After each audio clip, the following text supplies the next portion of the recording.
I think we can all agree that that was pretty excellent. Please put your hands together again for Mr. Nigel Farage.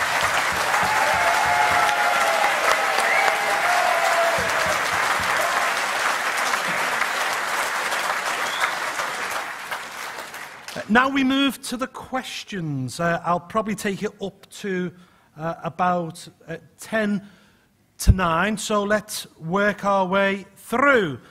The first question is a bit of a dolly, really, but how would you better spend the daily EU contribution that Britain hands over? Well, that's not a hard one, is it? By the way, could you turn the heating up, somebody? It's really not warm enough in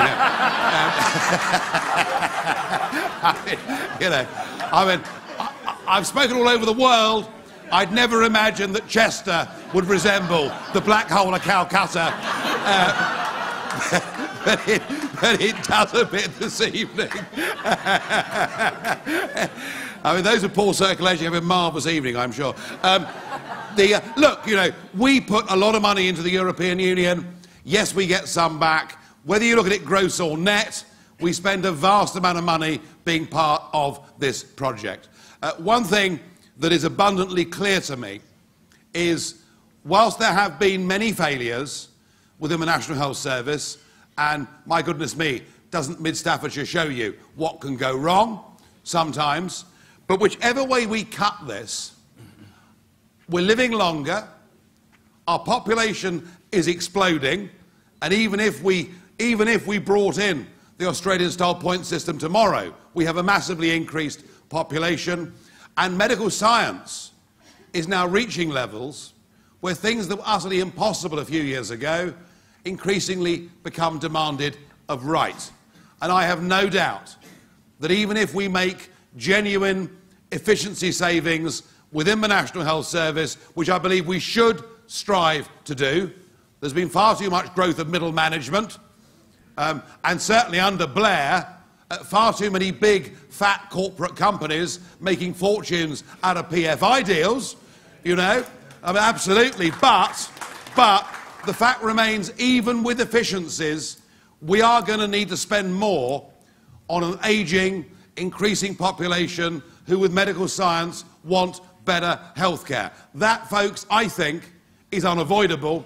And if the biggest saving from not being part of this union is to make sure that we have a National Health Service that can provide the best for our people, can I emphasise, our people?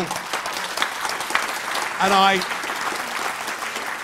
I was criticised more in the general election than for any other subject, than for daring to say that I thought British HIV patients should be treated before international HIV patients, and I make absolutely no apology for that, or tuberculosis, or cancer, or whatever else it may be. It is a National Health Service. It is there to look after British citizens and British people and those who've been here for 5 years and paid into our system. And if the biggest benefit of not paying this fat bureaucracy in Brussels is we make sure, long term, our people have the health care they deserve, I'd be very proud to be a part of that.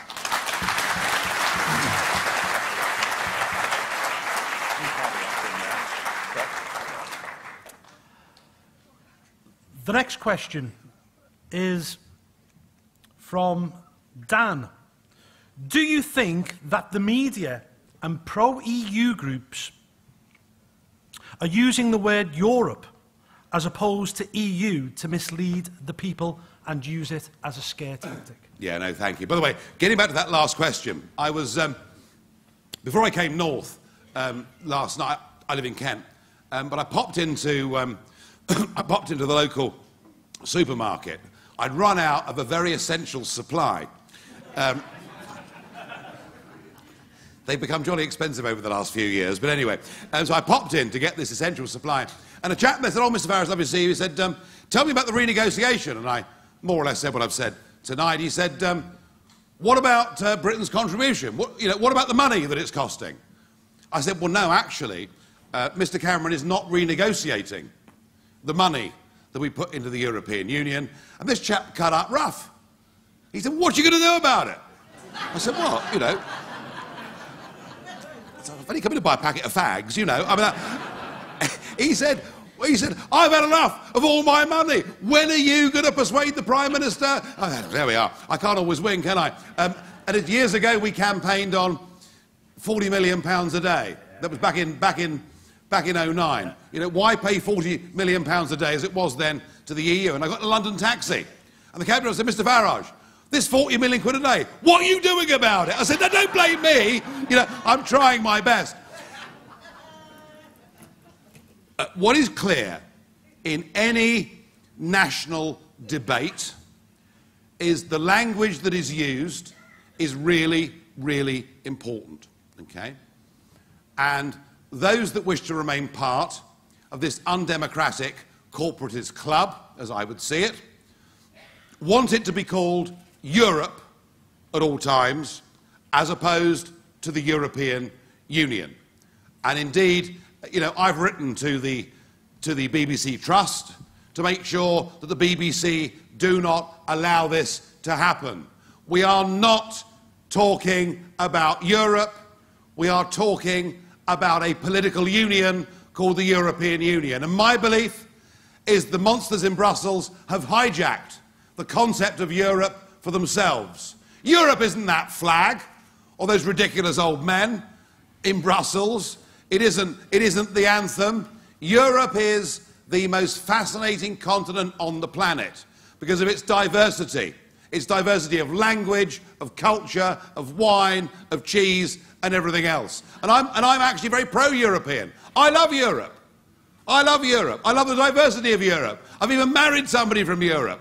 I mean, I've drunk more Spanish wine than is good for me. I like to holiday in France. I love Europe, but I hate the European Union, and I want us all to be free from it.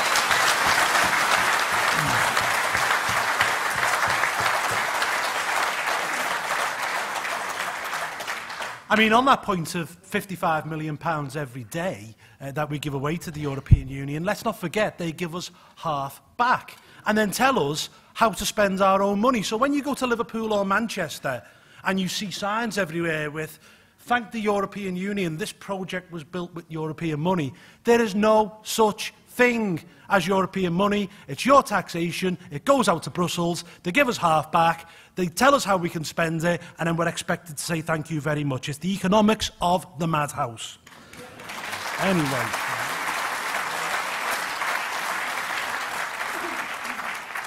Technical question. This is from someone who is too shy to say. You don't... I think Jeremy Corbyn has many things, but shy isn't one. When we leave the European Union, should we use Article 50 or repeal the European Communities Act? Right. Now, look, one thing that really amazed me was Cameron's counterblast against Norway, Iceland and Switzerland the other day. That wouldn't it be terrible? Wouldn't it be awful if we became like Norway and Switzerland? I mean, wouldn't it be terrible if we were rich? Can you imagine? It'd be terrible, wouldn't it?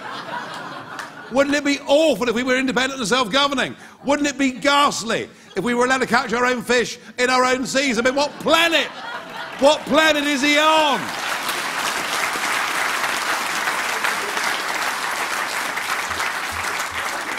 And Norway and Switzerland and Iceland have negotiated, being very small countries, but have negotiated terms of trade that suit them. We are a big country. We are a country of 65 million people. At least they're the ones we know about, you know.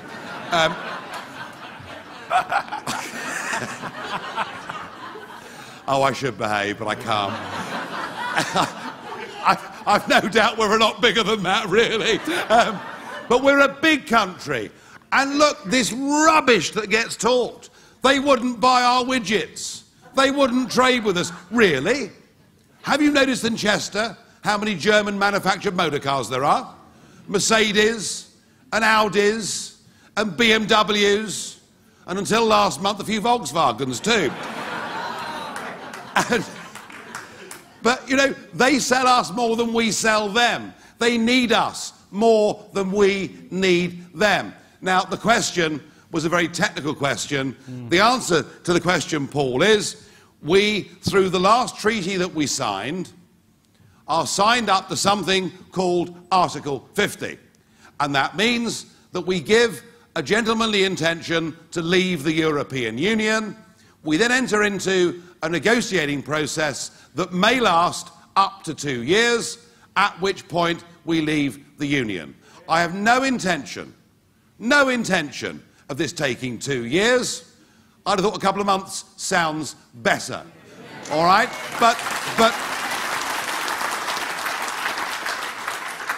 But rather than the technical detail, I think what matters, Paul, is the spirit. And the people we're saying no to are the Junkers and the Rumpy Pumpies. And the people we're saying no to are the machine in Brussels. We're not saying no to the governments of France or Germany or Italy or the Netherlands or the peoples of those countries. What we are saying to them after this referendum is we want to be your friends. We want to trade with you. We want to cooperate with you. We want to be good next-door neighbours with you. We will accept exchanges of students and, in the right cases, common minimum standards. And we want actually to be the first country that leads, not just to us being free of the Brussels machine, but the whole of Europe being free from the Brussels machine.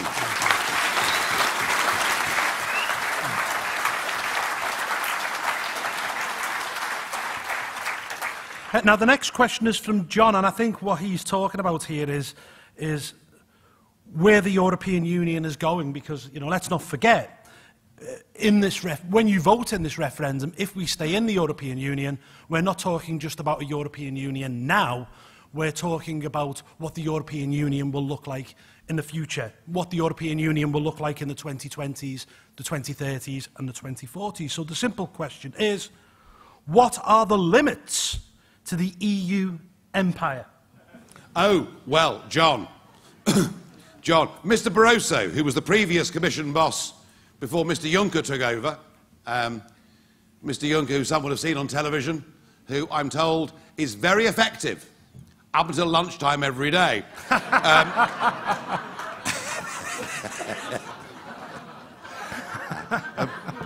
We've seen him in the afternoons, Paul, haven't we? I mean, lovely chap, he's just hopeless. His predecessor, Mr. Barroso, the former Portuguese Prime Minister, who, of course, had been a Maoist as a student. I mean, there's a very good sort of pedigree, isn't there? Mr. Barroso said once that we are creating the first ever non-imperial empire. He was honest about it.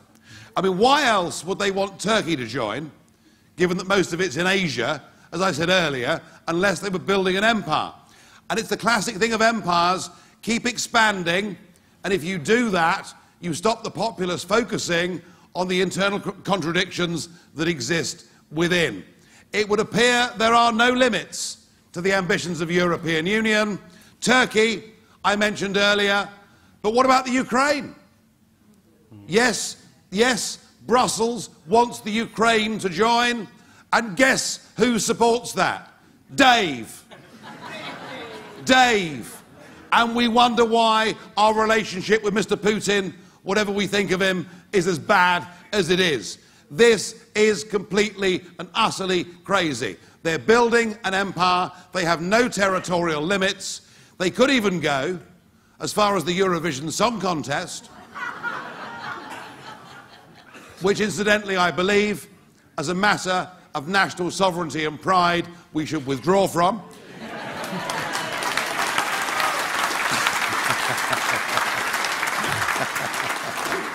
Well, the judges. But I mean, you know, maybe Israel. I don't know. The fact is, this empire is expanding, this empire is centralising power, whilst at the same time, it's falling rapidly out of love with the European peoples. Don't any of you, please, go home this evening thinking to yourself, is it just us in England? in the UK who were sceptical about this, now from north, south to east to west.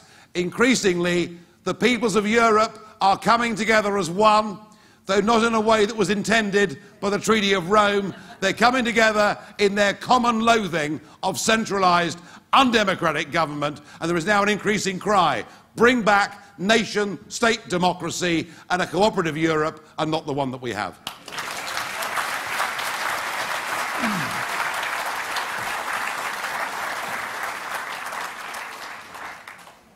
I was in the room the day that Barroso said that. It was a bit of a shock. And I must say, on Turkey, I mean, only 4% of Turkey is actually in Europe. The rest falls in to Asia. Now, next question comes from Chris. Is it true, as the PM reported, even if we succeed in leaving the EU, we still won't have control over our borders? I think he said something similar to that in Iceland last week. Yeah, I mean, Dave is telling you that if we're not in the EU, we won't have a border at Calais, we'll have a border at Dover, and therefore somehow even more people will come into Britain. This is clear, arrant nonsense. Whether we're able to check people at Calais or check people at Dover, what we need to start doing is saying to people, I'm very sorry, but you can't come in. You don't have the means to come in. I mean, any of you that have been to America know what it's like queuing up. You know, you have to show an address you can go to. They may well ask you for medical insurance or travel insurance, and if they're not satisfied, you're out. And if you're going to work in America on a work permit, let's say for 2 years in New York, if it's 2 years and 1 day and you're still there, they smash your door down, put you in handcuffs and deport you from JFK Airport. I'm not necessarily suggesting we should rush down that route, but actually controlling your own borders, it's about messages. It's about sending messages. And the message that we've sent, now for nearly 20 years, is you may as well climb onto a lorry and get to Britain illegally, because even if you're caught, which is unlikely, the chances of you being returned are less than 1 in 4. We've sent out a message: come to Britain illegally, work in the black economy, and all will be well. It isn't about border posts. It isn't about whether we check people's passports in Calais or Dover. I'm perfectly happy for us to check passports in Dover. British passports, not European passports, and anybody else that wants to come has to have a reason for coming. We must end this free-for-all. We must end this freeloading on our health system. We must make sure that those that come to this country are coming here with good intention. And once we've sorted that out, we'll welcome every single one of them. But no more illegal immigration into Britain. If you're caught, you should be gone.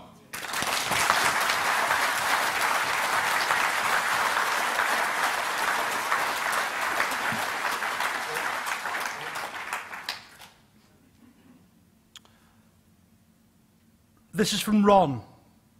Nigel is probably the best known MEP in the country. Well, beyond the UKIP MEPs, I don't think any of them are known, are they? Campaigning to leave the EU is a bit like turkeys voting for Christmas. What if we or you succeed? Are we still expecting the UK to have a presence in Brussels? Well, look, you know, it's funny, Turkey keeps coming up, doesn't it? You know, I've often said that I'm a turkey that'll vote for Christmas. Look, we don't need MEPs. We don't need a British commissioner. We don't need any of this if what we want is to cooperate and trade with our next door neighbours, right? That's the relationship with Europe I want. I don't want to be part, folks, of a political union. And that is what the common market, that those of you here over 58 voted for, has become. It is a political union. And that is what this referendum is about. This referendum is not about Europe. This referendum is about European political union. And we don't need or want or desire any of it, and the sooner people like me are made redundant, the better.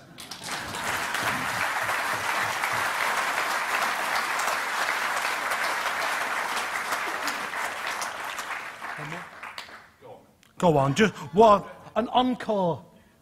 There we go. Last question, simple one, pertinent, relevant today. Can the Schengen Agreement survive the migrant crisis? Indeed, I'll expand that. Can the European Union survive this migrant crisis? Well, hell of a question, and this is the last one I'm going to answer. It's been quite a long day. Question. I've done my best, but I'm getting a bit rackety now. You know, we are not part of Schengen, but we still, of course, allow the free movement of people from the EU into Britain. The difference is, to come into Britain, you have to show a passport. Oh, you're a convicted murderer. Jolly good, do come in. So, well, but there we are. You know, I almost wonder whether we shouldn't be in some ways. No, clearly, what Angela Merkel did in July was one of the biggest policy failures of any European government since 1945. To say, please come in, was a simply disastrous measure that led to countries like Hungary and Slovakia, you know, suffering from a stampede. And by the way, I'm just about old enough to remember the refugees that came to Britain from Idi Amin's Uganda, all right? And I remember the aeroplanes coming into Heathrow and very modest, humble, decent, grateful people saying thank you. Thank you to Britain for allowing them to come, and promising on the tarmac they would work hard and do their best within this country. That was what I was brought up to understand refugees were. Not people who, once they've got through the wire, kind of high-fiving and being aggressive. I repeat, the vast majority of these people are not refugees. They are economic migrants, and that is the truth of it.